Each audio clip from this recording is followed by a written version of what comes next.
Hi everyone, Garth here with Psych Sessions. Before I hand things off to Eric, I just wanted to let you know that Garth and Sue Talk, a new Psych Sessions program, has just released its second season.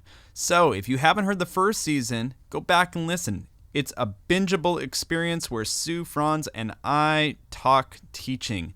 I think you'll like it.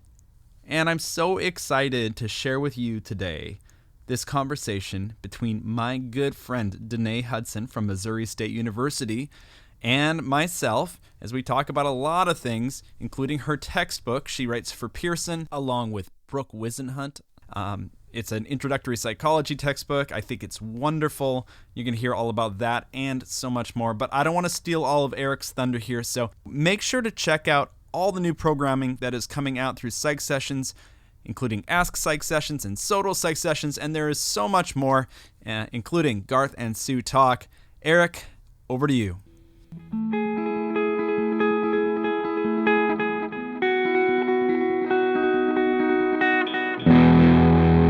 Hello, and welcome to Psych Sessions, conversations about teaching and stuff. I'm Eric Landrum, along with Garth Neufeld, your podcast hosts. As the name implies, we center on conversations about teaching, but we often veer into other interesting topics, which is the end stuff. This is episode number 113, where Garth had the opportunity to interview Danae Hudson from Missouri State University in Springfield, Missouri. Before you hear the interview, please allow me to share some listening tips and some of my favorite moments. Now, this was an absolutely delightful interview between two very good friends. I'm not going to say old friends because I think they identified it's just about been since 2015. But in 6 fast years, these two have become fast friends. I love the deep dive that Garth and Danae take in this interview, in this podcast, about introductory psychology and course redesign. Because I think, especially during a pandemic, many of us have thought about our courses, whether they're introductory psychology or some other course. And it's clear that Danae and her colleagues at Missouri State have spent, well, by now, over a decade thinking about how to improve over time and in a data-informed manner, how to improve the introductory psychology course. And they've done it through really some savvy means of self-reflection, utilizing technology, and really being informed by data at every step of the way. I love the reliance on things like DWF rates, and I think it was really a confluence of factors that came together all at the right time. For example, Danae shares that she's serving in the Provost office as a faculty fellow. That gives her access to some data. Then there's a statewide mandate in Missouri for a course redesign. And then there are grant dollars available.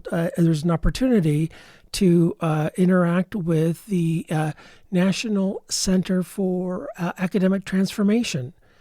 And then there's the willingness of folks in her home department to collaborate together to take a look at this course, this introductory psychology course, which sometimes at other campuses is very territorial, and people would not want to share resources, share approaches. But I think the confluence of all these items coming together just made for the perfect storm, but in a positive way, a positive perfect storm, I guess, if there is such a thing. And so it was lovely for Danae to share the story, Danae and her colleagues, and especially Brooke Wisenhunt, who needs to be mentioned here. And, you know, to add to that, if you go into the literature, especially if you look for publications in teaching of psychology and the scholarship of teaching and learning, they've shared the empirical evidence-based story throughout the transformation process, which is really a lovely thing, a lovely and generous thing for all of them to be able to do. I appreciate that they were willing to talk about, and obviously when they did the work, to take that critical view of their course. And I know this sometimes rubs faculty members the wrong way, but they had to take the financial view of the course because when you make transformations and in that process, which NCAT kind of required them to do, they had to look at sustainability of the course. And I know sometimes we poo-poo this phrase, doing more with less, but that was the nature of the transformation. How can we make a better course with better success for our students, with demonstrable improved learning outcomes, but develop it in a cheaper way? And I know that sounds evil to some faculty members and counterintuitive, but you do have to think about, and Danae mentioned this, by the way, you do have to think about the modern place of the university and competition coming from for-profit institutions and MOOCs and accreditation standards. And I think we oftentimes have to do better in a more competitive environment. And so I really appreciate that Danae and her colleagues have laid out the blueprints of how to do that. I don't think it's evil for us to show our effectiveness and to show our efficiency and to do it with data, assessment data, as well as financial data. And I loved one of the points that Danae stopped and made during this interview, that sometimes all faculty members, me included, we keep doing things the longhand way, the time-intensive way, even though we suspect there's a shorthand way, but we just don't want to take the time to learn that. And so you might be doing the same thing for 10 or 20 years, entering grades by hand, when you see at the bottom of that screen, whether it's Blackboard or Canvas, there's a clickable button that will transfer your grades to your university's grade management system, where you could just double check the accuracy rather than entering and then double checking the accuracy. There's really some thoughtful lessons that Danae shares with us from their own experiences that we can get from listening to them. I appreciated the multiple modalities that Danae talked about. Not only did she talk about leveraging technology, but they talked about backward course design. She talked about just-in-time teaching, these techniques that she's using to serve her students and reaching them where they're at. As opposed to making it convenient for her and her colleagues, she's talking about reaching her students where they need help the most. I really appreciated that. I also loved this part about the generosity of Danae's story. In 2010, when she's a Provost Fellow, and they're starting this transformation project with their Intro Psych course, I doubt if she and Brooke are thinking about, 8 years from now, we're going to be Intro Psych textbook authors. And I think this is a great story to share with other faculty members, that sometimes good hard work in one area leads to unforeseen positive opportunities in other areas. So working hard on course redesign, doing the work to be rigorous, yet reduce DFW rates, yet meet students where they are, improve the financial position of the university, bugging the Pearson engineers for more data, gets the attention of Pearson. The Pearson folks are savvy enough to realize, hey, there are these really cool instructors at Missouri State who keep pushing us for data. They are really deeper into this learning stuff more than most people in the country who are using our product. And then someone who they'd never heard of, an acquisitions editor, starts, poking in their ear about, the two of you really ought to think about writing a textbook. I love that story of how hard work, poised in the right direction for the right reasons, can sometimes lead to other opportunities down the road that you might not ever imagine. And so I really appreciate Danae sharing that story of how that happened and how that unfolded when it really wasn't a part of the original plan at all. There's so many good things that I think you're going to enjoy in this podcast interview. The last one I'll mention here is I love how they chatted a little bit about what are students going to remember from Intro Psych. I know that Brooke and Danae are interested in this, and she was very kind to mention Riken Gurung and I, and we have an interest. And I know Bridget Martin Hard at Duke has also written about this lately. I think it's something that we all think about.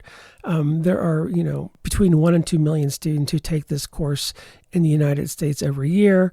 We have all kinds of efforts involved to improving the course. Garth and Danae also mentioned the APA Introductory Psychology Initiative. That's an important question. What will students remember?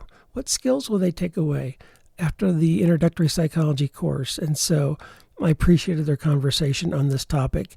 And please enjoy this interview. Welcome to the podcast. This is Garth, and I am so excited to have another conversation with my good friend, Danae Hudson from Missouri State University in Springfield, Missouri. Danae, welcome back to the podcast. Thank you. Thank you for having me again. Yeah, well, this is time 3, if I'm counting correctly, but it's the first time where you and I have really had a chance to just kind of have a long form conversation on our own. The first time you and your trusty, well, I guess you're each other's sidekicks, Brooke Yes. Wisenhunt, were together on the podcast. That was a great episode, and folks should go back and check that out. And then the next time you were talking about Intro Psych with me, right? That's right. Yeah. And, I wanted you to come on today to talk about something pretty specific, but lots of what we're going to be talking about, there are probably, more full stories of this background in those other episodes, or pieces of it maybe that people can go check out. So we did an Intro Psych mini series that if you've never heard it, folks, you probably want to listen to that, because we got some of the best teachers of Intro Psych from all over the country telling us about what they do in their courses. So there was that one. And then there was just, I don't know, was it 3 years ago that you and Brooke and me and Eric talked? I think it probably was. Yeah. Yeah. A long at time Night ago. Top. Early on in the podcast. Anyway, well, hey, since we're talking, I thought we should probably talk about where we met and stuff, because one thing that's kind of unique to our little teaching of psychology community is that we make sort of these lifelong friends through kind of going to conferences together or whatever. So do you remember where we met? Yes, I was thinking about this because you and I had this conversation a while back and we couldn't remember because it actually felt like we've been friends forever. So I think when we traced it back, it was actually AP reading. And I think it might have been the year of 2015. And I can remember knowing, I was there with Brooke, of course, and knowing a few people around, recognizing a few faces. That was when Elizabeth Hammer was chief reader and kind of being awed, at all these like big name people. And then every time we'd go up for snacks, because they had good snacks, back then. And every time we go up for snacks, I'd see this little, group huddled around this guy. And I was like, who is that guy? Who is that group? Why are they always standing around that guy? And eventually I went over to introduce myself to this guy because I wanted to know who this guy was. And that guy was you. Well, I don't know about your memory. We could ask Elizabeth Loftus about that. But I do believe it was there. But I was well aware of you ahead of time because you knew my colleague, Sue Franz, before that. Right. The great connector. Sue, right. The great connector. Where did you all meet her? Oh, that's a good question. I would guess. Oh, was it Psych 1? No, it was probably NITOP.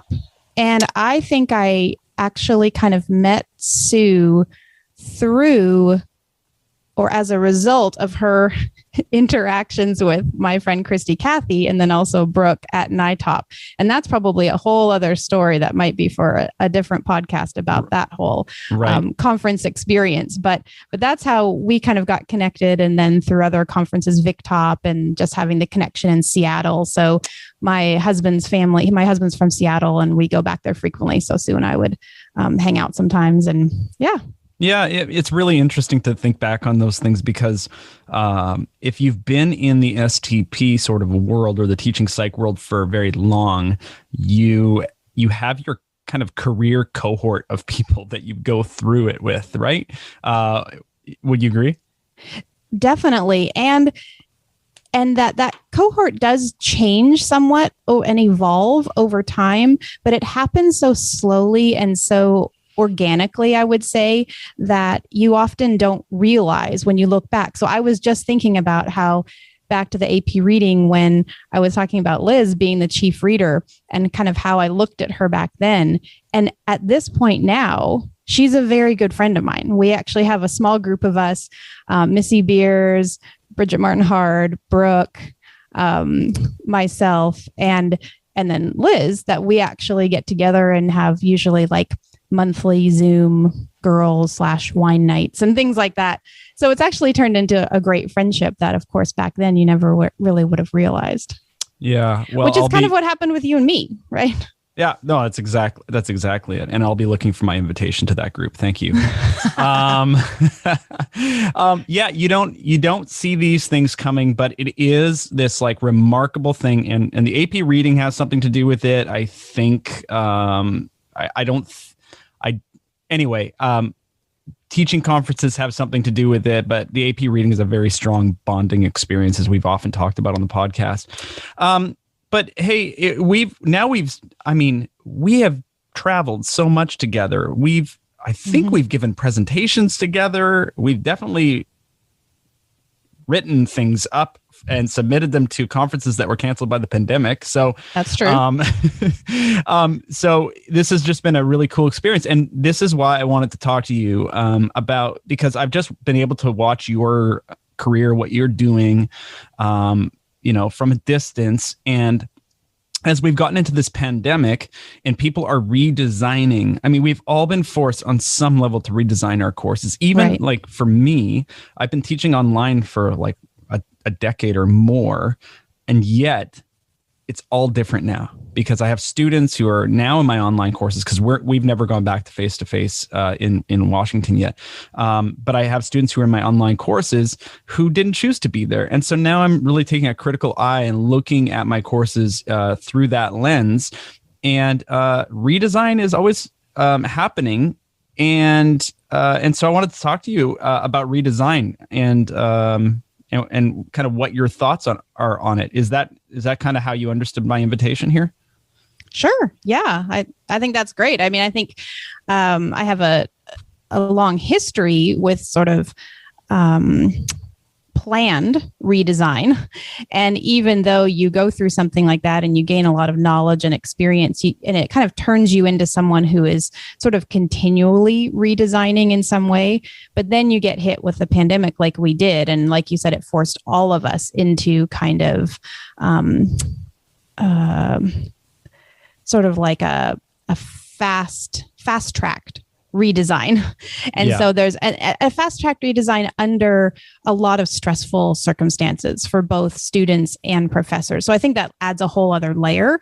I felt like our intro psych team at Missouri State was pretty well prepared for that because of the experience we had with redesign.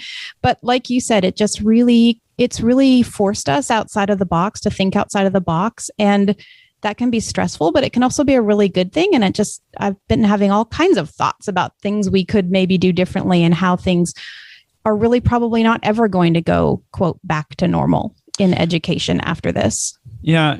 It's interesting to think about redesign. And I just want to say that I think what does set you and your department apart is that you did a very thoughtful redesign for a large program, and you learned some things through that carry forward into kind of future redesigns. Now, I would say most instructors have redesigned or in some way, right? At Right. some point in their career. If you are thinking about some learning outcome and you say, I'm not going to use this assignment anymore to reach that outcome or to see about student learning, I'm going to use this new assignment. In some ways, that's a redesign. You're redesigning some aspect of your course. Maybe what you all did was more of an overhaul. And as I'm thinking about any substantial change in my courses are not like kind of, I'm going to tweak all the time, but when I talk redesign, I'm talking overhaul of my courses. And I'm in that space right now where I'm thinking about some of my courses and seeing the need for redesign. So one of the other things that I want to talk about with you, one of the other themes is not just redesign, but also using technology to do that, because we're just in the age. I mean, look at us. I'm looking at you on Zoom right now. A year and a half ago, we were not doing this. No. Right? No. So technology has changed. Is technology changed for you in the last year? Yes, definitely. Yeah, definitely. And what are you using with your students now? I mean, although you guys are meeting face to face. We do have some courses that are face to face. My smaller class is blended. But even in that class, just having to start utilizing Respondus Lockdown Browser, we're Blackboard at MSU. And so giving exams online, which is something that I didn't do before because they were coming to class. So I could give out a paper exam, but I'd always been having this nagging feeling that I really wanted to get away from using paper, but hadn't really figured out how to do all that. And so even just something simple like that, but then with our large intro psych course, we took everything online. So we had 1,500 students in the fall that we made the decision as a team. Basically, the four of us who were teaching intro psych in the fall decided in July that we can't do this. We can't put all these people in a room together. We need to take it all online. And so we made some really quick decisions that then we divvied up the work and we all recorded lectures, which we really had not consistently done before. We moved all of our study sessions that were always in the past done in person with our undergraduate learning assistants. Brooke really overhauled that and took all of that online. And we did online study sessions with Microsoft Teams and had to learn all new technology for that and had lots of opportunities to learn in there. However, it turned out really, really well to the point where we may not go back to in person, or we may do a blend. So yes, I've learned a whole lot in this, and just using Zoom for teaching.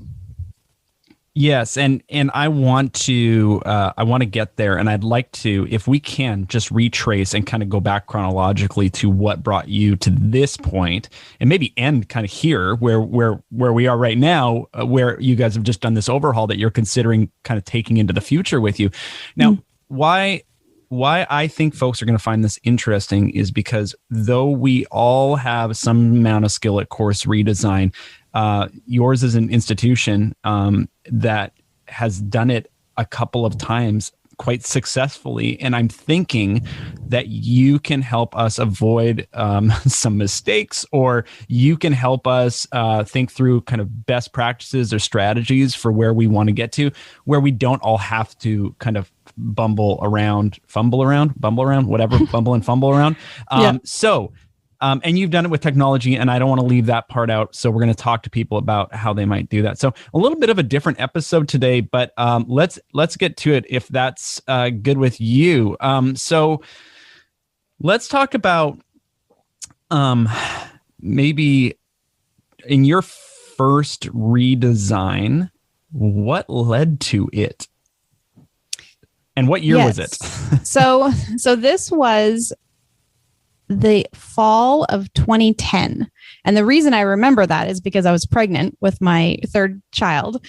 And of course, I was, due in April of 2011 and thought, this would be a good time to get involved with a large project. And so, but it just happened to be the time where the governor of Missouri at that point was really interested in higher ed and interested in pursuing this statewide initiative in course redesign, where every 4-year public institution in Missouri was going to put forward one course to redesign, and we were working with NCAT, so the National Center for Academic Transformation. So they had a contract with the state, and they were sort of going to mentor us through this process. So that's how it got initiated. The reason I even knew about it is because at that point I was a Provost Fellow for Teaching and Learning. So a couple of years prior to that is when I really started getting interested in kind of the SOTA world and teaching and learning. And that's what led me to that Provost Fellow position. So then I went with academic leadership team to one of these meetings with the governor to discuss this process. And really that just led me to think, if they're going to redesign a course, Intro Psych is the perfect option. We had just been talking amongst ourselves and our faculty about some of our reservations about the course, that we'd kind of done it the same way for a long time. Is that the reason to continue to do something is because we've always done it that way? And we were starting to be confronted with some data that I was able to access because of that position as a Provost Fellow in looking at things like DFW rates. I didn't even know what a DFW rate was back then, but I knew that we were on this list and we were really close to the top of the list at about 25%. So 25% of our students were either getting a D, F, or withdrawing from the course. And the only people worse than us were math. And we thought, well, okay, maybe that's not as bad as math. But at some point we couldn't really ignore that anymore. And we because we're psychologists, we'd always collected some data on learning outcomes. And we also started to realize when we actually dug in and looked at that data that the students really weren't learning that much over the course of the semester. And at that point, that just became difficult to ignore. I didn't feel like I could continue to ethically teach this course that wasn't really serving our students. So I just proposed to the team at that point that, why don't we take this on? We have this opportunity. We have some people who can help us. And if we don't do it, someone else will. And what if someone else redesigns psychology somewhere and then all of a sudden they say that this is how you have to teach your course? And we're a bunch of strong-willed women, and we didn't want to be told how to teach our course. So we decided that we better take the lead on that. Now, in the end, that never happened, of course. Well, what's interesting about this story is that I think any instructor who is a thoughtful and or reflective instructor can look at their course and see the problems with it. And you use data to make data informed that insight for you that we have some things that need to change. Now, we don't always have the backing, the funding, or the time in order to do that in a big overhaul. But you guys were in a position where you were able to secure that, right? For you? Yes. And that is a really important point, and one that I would encourage people to pursue as much as they can before they even start doing anything. So it was a lot of work, putting together a budget and convincing administration to be able to give us the support that we needed to be able to do this over the long haul. And it hasn't always been easy, for sure, because what happens is when something starts going well, I think it's natural to think, well, we don't really need to continue to support that because you're doing a good job and it's going well. Well, of course, the support is what enables it to go well. So that hasn't always been easy. It did help, of course, that it was a statewide initiative that we always kind of had that to fall back on. But I do think even within institutions, it doesn't have to be that big. There can be funding within departments, or we have something at MSU going on right now where our college instituted course fees, and then half of that money is coming back to the college so that we can use it for grants for pedagogical innovation, which is great. So I just had an email this morning with my department head saying, hey, here's my idea for the fall. I think we need to grab some of that money and use it to pilot this new technology. And that's the way you can start. So you have to have your eye open for the money. Yeah. And I am thinking about sabbatical coming up in a couple years, and I'm thinking about how I'm going to use that time for overhauling courses, because, in higher education, if you are fortunate enough to have a sabbatical option or something like that, it's kind of a nice time to maybe do some of that. So I agree. You gotta be thinking about this like pretty strategically. I also like that you guys decided to do this in-house, that you weren't leaning on another model. You're really focused in on what was going on. I'm sure you kind of referenced national standards for things. I'm guessing, right? Definitely, yes. Yeah. And now, which we'll get to eventually here in this conversation, there are recommendations out there for the intro psych course, and you have been brought in to be a part of determining kind of how that course is taught and best practices for that. So anyway, we're going to get there, but yeah, it's kind of a full circle moment, really, when you think about it. It really is. I don't think you're not at that table with the American Psychological Association if you don't do this course redesign. Probably, maybe. I don't know. Maybe you are. Maybe. Because you have one of the biggest programs in the United States, right? Yeah. It's I think just the experience, leaning on the work of other people prior to when we started our course redesign enabled us to put together a program that we could then assess. And I do think the data is key here to be able to continue to make informed decisions about that has really sort of turned into kind of our own. It's almost like the Missouri State way of course redesign, which is sort of a conglomeration of other people's work and our own work and our own innovation. Right. And it's actually been a model for other folks and other programs. And you were pioneers kind of trailblazing that for people. And, and maybe you were the first people who saw the need for a major and the need that led to action for a major course redesign for Psych 100. And maybe the rest of us are just following Missouri State. Hey, sure. Let's think that. All right. So what did you learn through that large scale design that you guys did over there? So there are a couple key things I think that stood out early on. And one of them is that you have to be willing to take a critical financial look at your course. So one of the things, because I was the team leader for this and I met with, got to know the people from NCAP pretty well, what they wanted me to do originally was basically like a financial analysis of the course. How much is this costing to actually put on this course for students?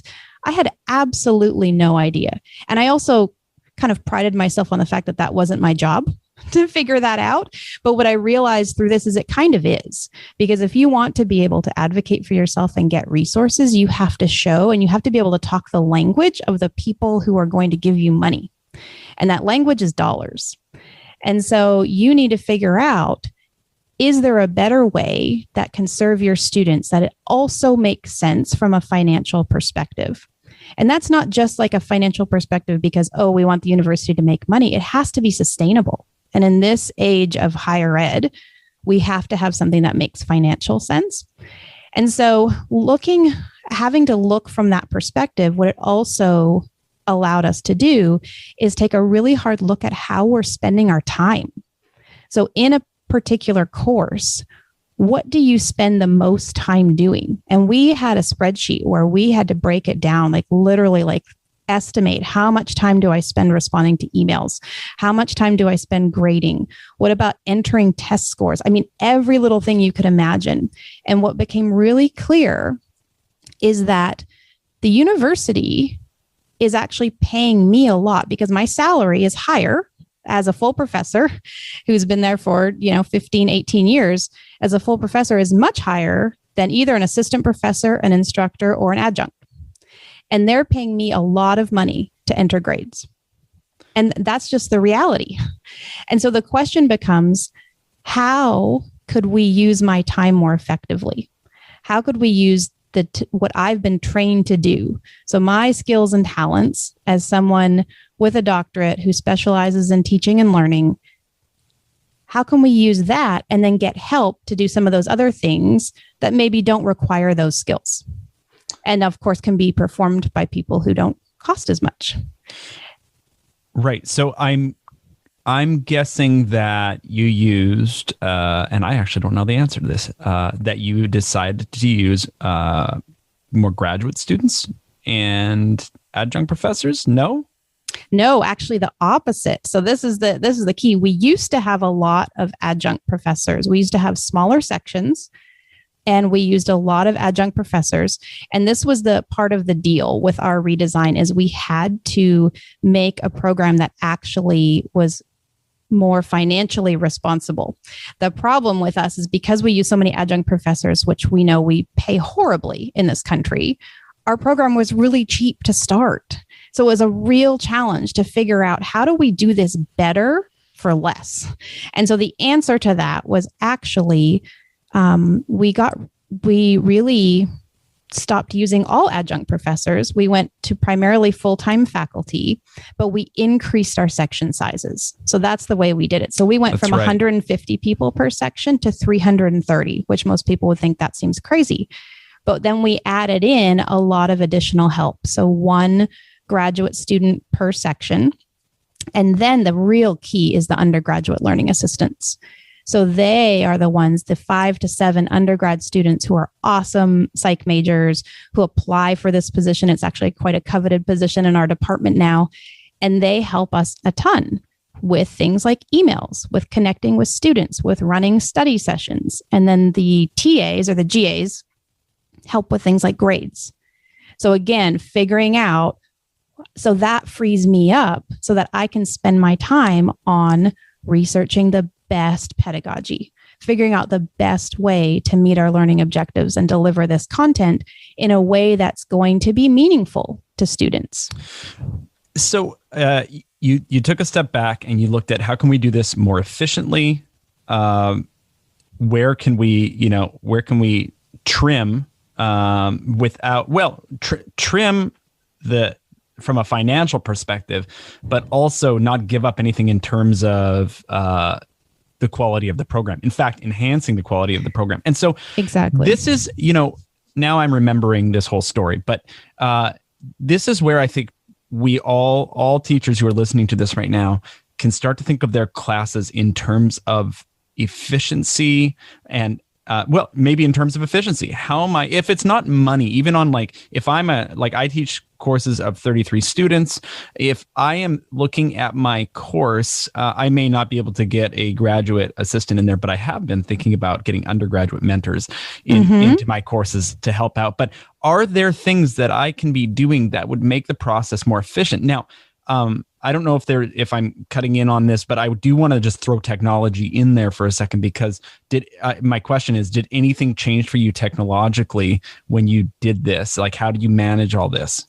Absolutely. And that's the key, right? So some of the way that you transfer the load is by getting technology to help do some of those things that maybe you used to do manually, or that maybe you weren't doing at all, that was somehow responsible for the fact that the students weren't learning very much.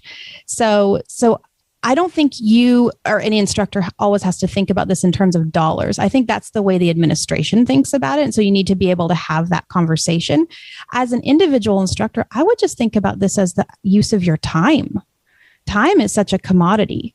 And so how many times, and I am guilty of this too, have we all done something semester after semester the same way that in your mind, this is not the best way to be doing this, whether it might be manually entering grades because you haven't figured out how to import them properly, or whether you are manually changing your test items because you haven't gone through and figured out how to quickly change the pools that are in your LMS. We all do this, and we do it because in that moment we think, well, I just need to get it done. But add that up semester after semester. Think about how much time you could save yourself and actually redirect it to something else, like redesigning your course.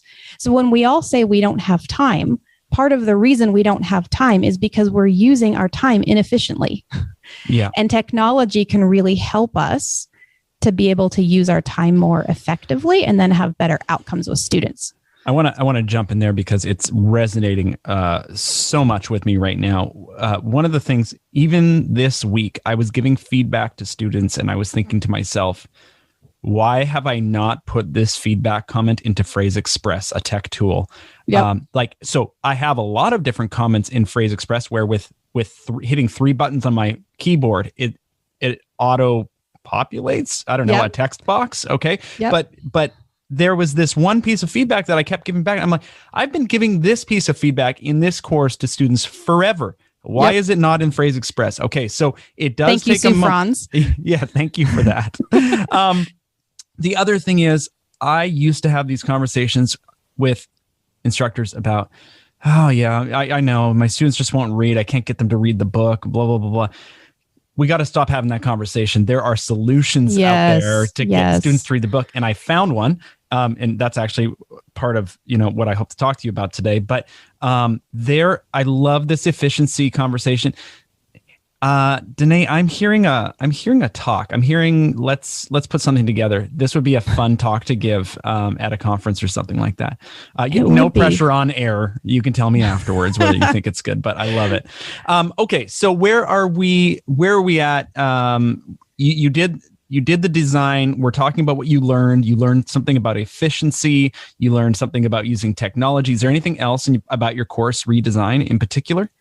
I think what was really key in us adapting various technologies, but the one that really, really helped us was moving to, at that point, what was called my Psych lab. So it was Pearson's answer to the reading problem, right? So we have been having, like you said, this sort of conversation all the time of I can't get my students to read. And so one of the things that we wanted to do to try to solve that problem was to flip our class. So that was part of sort of the methodology of the redesign. And our thinking was we are going to assign reading, which we know if we just assign reading that it's unlikely to happen. So you have to tie that to some kind of points. So then in my Psych lab, they actually had quizzes that the students then would complete on the reading prior to coming to class. So those were due before class. Now, of course, I know that not every student was actually reading that, but they were completing the quizzes. We had very, very high completion rates. And at a minimum, they were having to go to the book to at least look up those answers. So they were getting something and they were coming to class more prepared. And that was both demonstrated, I would say, objectively through the data that we collected and also subjectively from just our class experience. So our class experience changed significantly when our students had done some reading prior to coming to class. And it makes class so much more fun because you are able to not necessarily spend so much time covering the content. They were able to get that from the digital book, from the book prior to coming to class. And then you could go a little bit deeper, or you could talk more about maybe some of the other learning objectives you have in your class. And so moving to Pearson's technology, which has evolved from my Psych lab, now it's called Revel. Revel is what we use now and is, miles ahead of where my Psych lab was. So it's even easier. The other piece that was really key for us and that we still do today is that we're able to get some data about student performance from the technology. And we use that data to actually inform how we're going to spend our time in class. So it's kind of a just-in-time teaching technique where we look at how are students performing as a whole? Are there certain kind of concepts that they seem to be struggling with? And if so, then I'm going to spend my time in class talking about those things. And I'm very open with my students about how I get that data, how I use the data, why I'm interested in it. And then I try to convince them that it's worth coming to class. Because when they come to class, they're getting exactly what they need based on how their class performed that week on the material. And that class can change from time to time. But one of the things that Brooke and I figured out along the way, and we may talk about this later, is just that those things tend to be pretty predictable in terms of the concepts that students struggle with. So even though we expected to have to significantly change our class 24 hours before our class every time, it turned out that it was kind of the same thing over and over again. And that's what led us to think about more innovation in terms of, could you actually build that into the reading experience itself? Yeah. And I think some people have, and they may not be exactly the same, but in Psych 100, and I'm sure every course has them, some people talked about threshold concepts or bottleneck concepts. I think you guys eventually identified these and called them adaptive path. We talked about most difficult concepts, and then we developed an adaptive pathway to target those. Right. Adaptive meaning that when you identify this in your students, that this is a problem or this is a challenge for them, here's a pathway. Is that kind of the idea? It's also adaptive in the sense that the pathway, the first part of the pathway is an assessment question that is a very targeted, specific question to get at, does this particular student have this misconception? If they don't, then it just moves them on to the next one. So it's adaptive in that it only delivers the intervention, which is in our case a form of a really short 2-minute or less video, if they actually need it. Right. Okay. Very good. Okay. So we should say that at some point you developed these, you identified these kind of difficult concepts, and then you addressed them in your course. And you had been using my Psych lab for quite a while, and Pearson got interested in what you all were doing in your course. Eventually that turns into a textbook author, and you're now in your, or to a textbook offer. You guys work really hard for a number of years. And in 2018, your textbook is a Revel title for Pearson, right? Yes. Yeah. So what did I miss between kind of coming up with these challenging concepts to the point of releasing a textbook? What was that? What happened in the intermediate time there with regards to redesigning in like technology? What did you learn that you had seen in my Psych lab that you said, no, for our class, we want this technology built in? Wherever you want to take it is fine.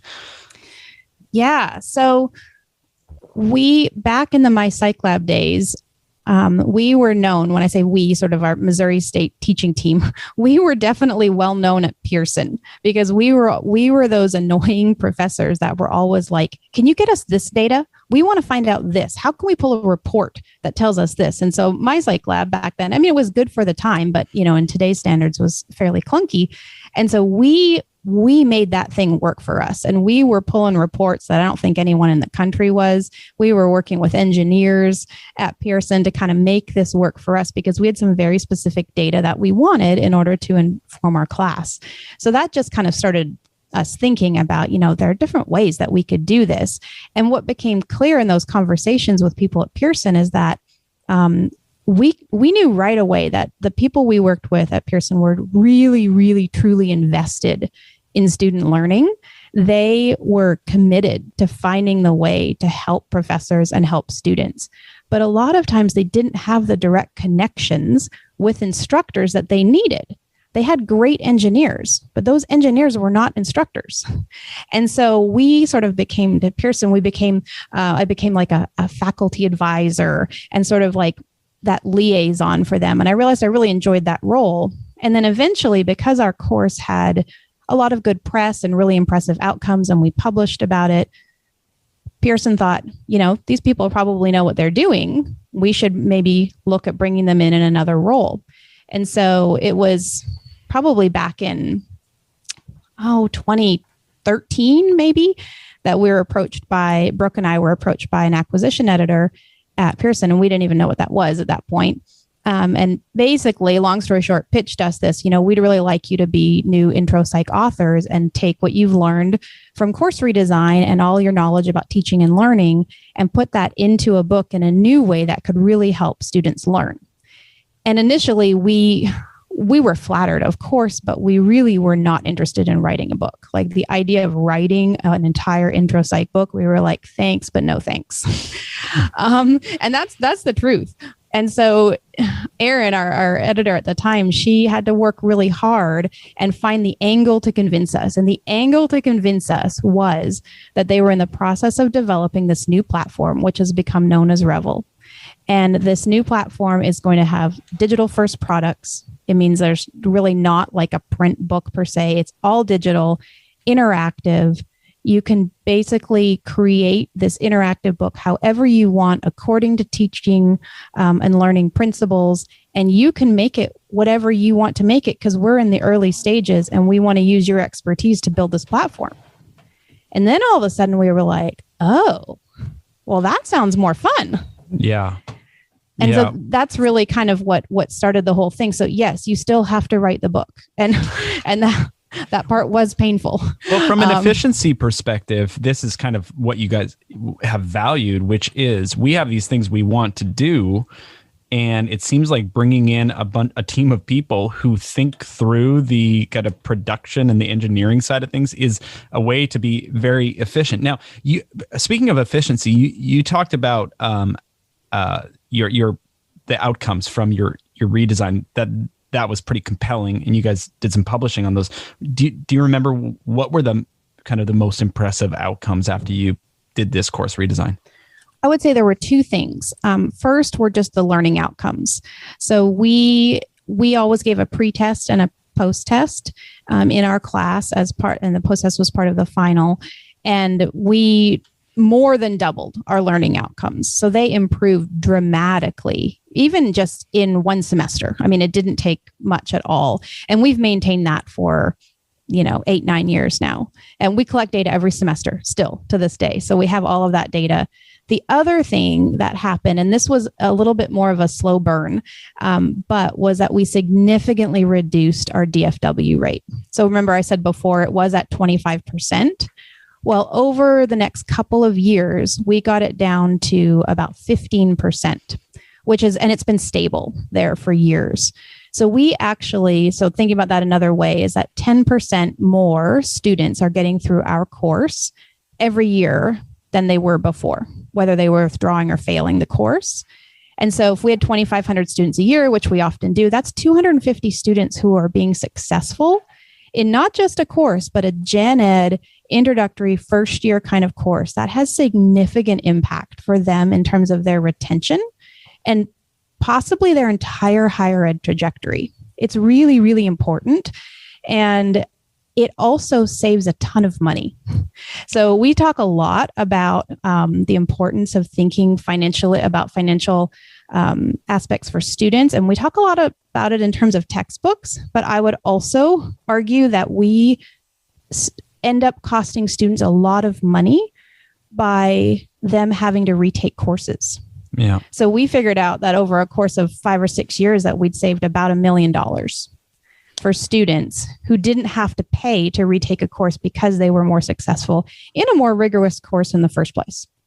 Yeah, well, that brings up a question for me, which is how do you talk to students about this? Like if I'm a student in your intro psych course, am I aware of all this redesign and that this is an evidence-based course and that, that I'm doing all these things for a particular reason, or am I just kind of taking the course? How explicit are you? We're very explicit. All of our students know that this is sort of it's not really the new course at MSU anymore because it's been 8 or 9 years now, but that this is a new way, a different model maybe than they will experience in their other courses. And we tell them that was a very deliberate choice, that this took a long time, and that there are reasons behind every choice that we make in the course. There's a reason why we're asking them to do this at this time.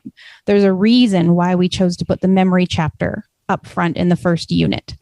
And we also tell them that one of our explicit learning objectives in Intro Psych is to help them understand how people learn and to make them a better learner, not for this course, but for their entire university career.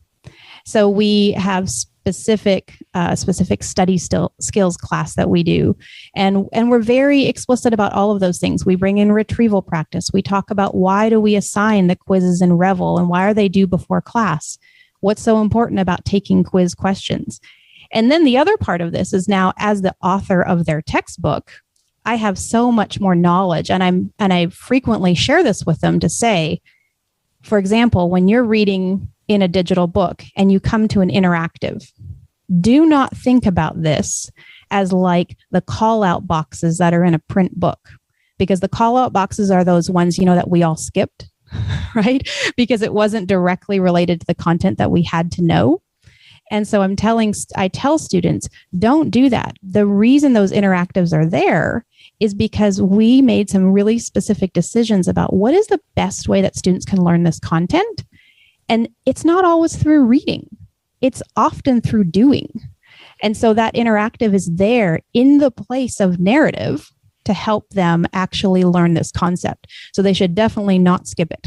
So I'm very open with them about all of those kinds of things, because I think if you can provide a rationale, I think it builds their trust.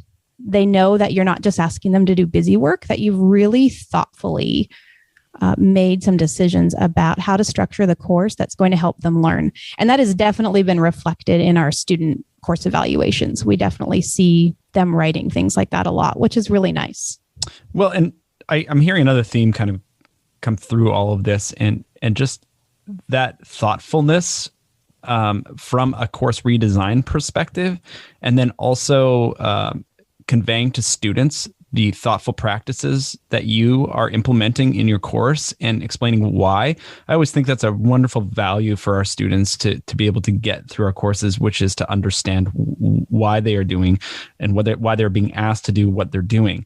Yep. And especially from a psychologist perspective, we have great data to talk to our students about in terms of what we're asking them to do. And I think that's often very satisfying for them. By the way, I know we're talking about kind of in a roundabout way and a little bit directly about your textbook, but I just want to also say that your story about how you and Brooke came to write this textbook is not unlike other textbook authors that I have heard, in that, and Eric and I talk about this a lot, you start doing, a textbook author asks you to review a chapter or gives puts a call out to do that, and you do that well. And then they invite you to look through some instructor materials, some supporting ancillary materials, and you do that well, and you start to build this relationship with this publisher, and you do really good work, and eventually sometimes those calls come.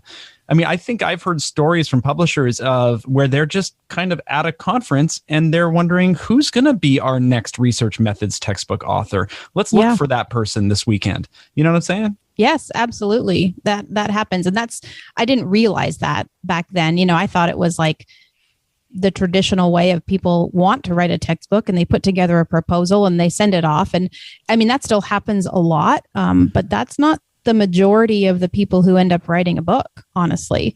That what you were describing was definitely Nolan White's story, and the Cicerlian White text, and that's how he got involved in that. And it's really, I think it's a lot about relationships and relationships and experience, and just a true desire to improve on what we have. And for me, I've worked with a few other publishers on smaller projects and things like that, but most of my experience is with Pearson. And, from the very beginning, that's one of the things that I just loved about it, and also made me want to actually write this book, is this team of people is just phenomenal. They really, truly care about student learning. And I think that publishers often get a bad rap. And I'm sure that people have had individual experiences that haven't been good. But as someone who's worked very, very closely with a large team of people to put this whole book together, I'm always so impressed with really what their focus is on, and that is on making student lives better. And I want to be part of something like that. Yeah, me too. So as we kind of look to wrap up here, I do have a few kind of final questions. And one is, could you do what you do without using the technology that you're using right now? And then also, there is so much out there right now. As somebody who's used technology to become more efficient, to even design a book, how do you think through all of the options that are available to instructors these days? Mm-hmm. Well, the answer to your first question is very easy. No way. So there's no way we would be able to do what we're doing now without technology. So that's really clear to me. The second question is, I think it all relates to backward design, right? So you have to think about, what problem are you trying to solve? I never recommend people use technology for technology's sake. So you have to think about what, again, goes back to efficiency, what's taking me a lot of time, or what could I maybe do in a different way? or even, with my, I teach a graduate class in our clinical psychology master's program. It's their first kind of like learning how to be a therapist class. And it's always been face-to-face. And we bring in, pseudo patients and things like that. And, I give them real-time feedback on their sessions. And now with the pandemic, we aren't able to do that. And so all of a sudden, this whole class has been thrust into an online format. And it forced me to kind of look at, I need to find some technology that can actually help me do this. And I found something that I'm using for the first time this semester.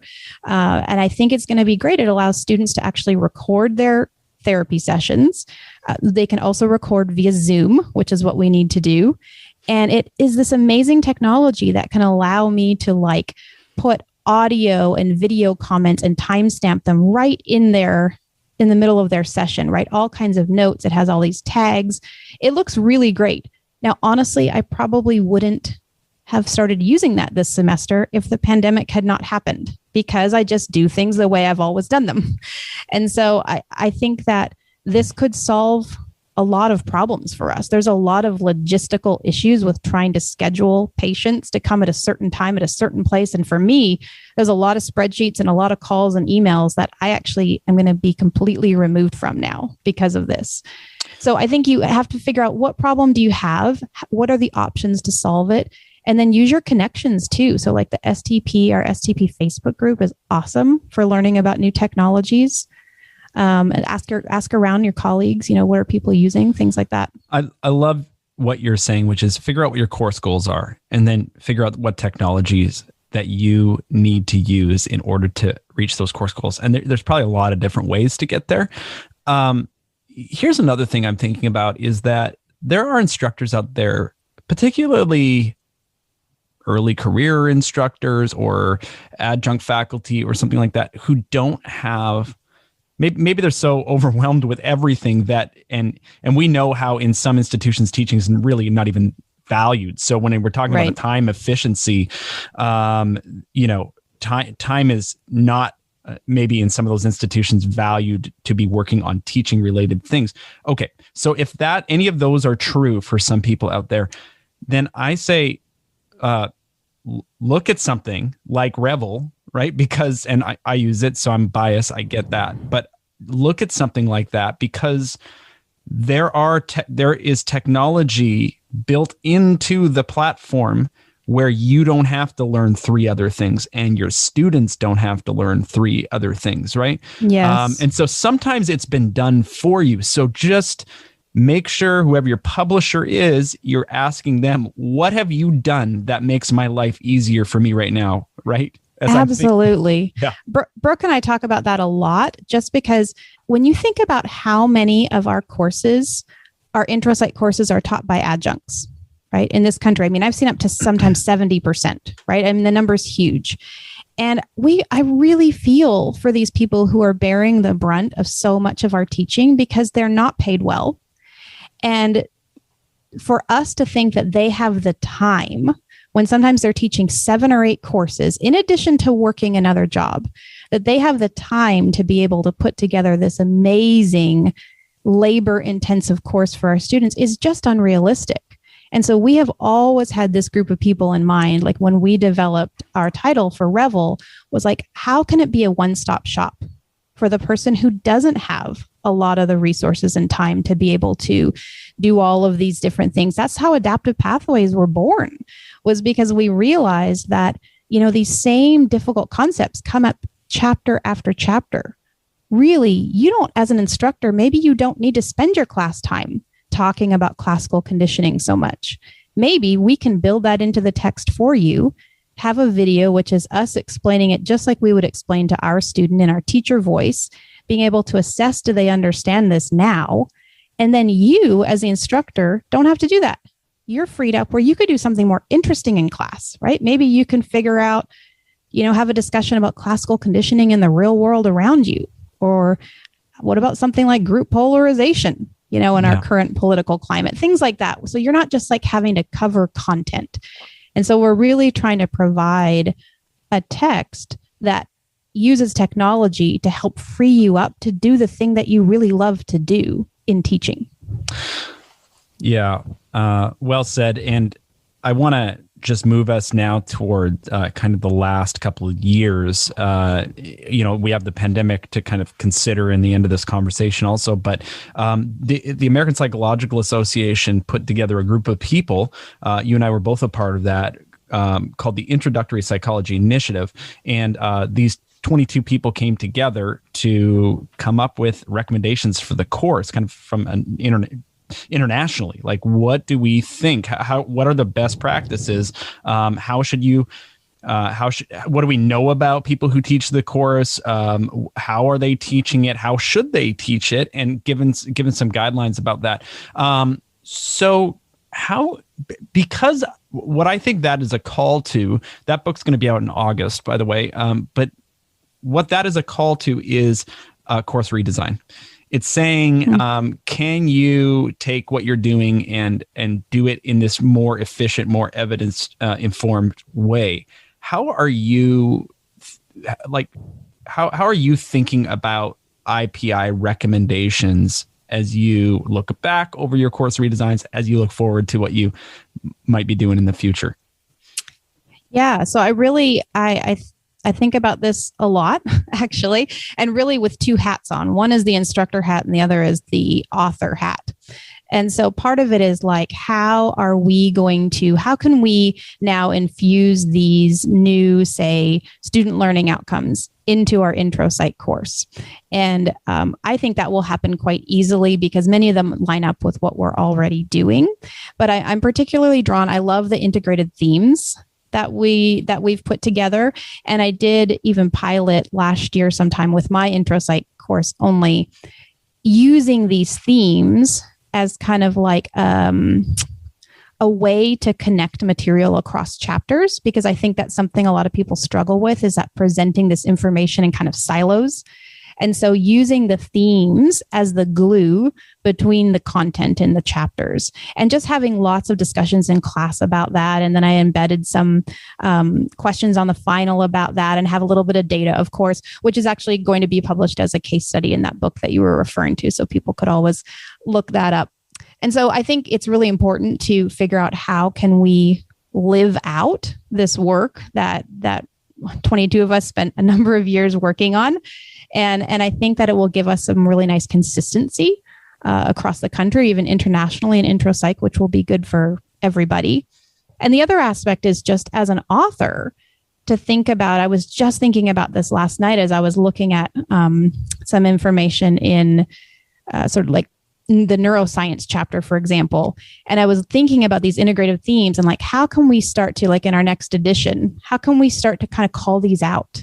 Like, can I help instructors to make this connection? Like, if it seems obvious to me, because I'm used to thinking this way, that this particular theme of, psychological science relies on empirical evidence and adapts as new data develops. Is there something in the chapter that's really talking about that is evidence of that theme that we could then call out in a way and give some notes to the instructor, maybe in some instructor resources that could help them make that connection for their students? Yeah, and I want to go back to what we were just talking about, which is I imagine that in a few years, this will be somewhat more automated and the technology will be infused, I imagine, into textbook platforms, whether just infused in the writing and calling attention to things.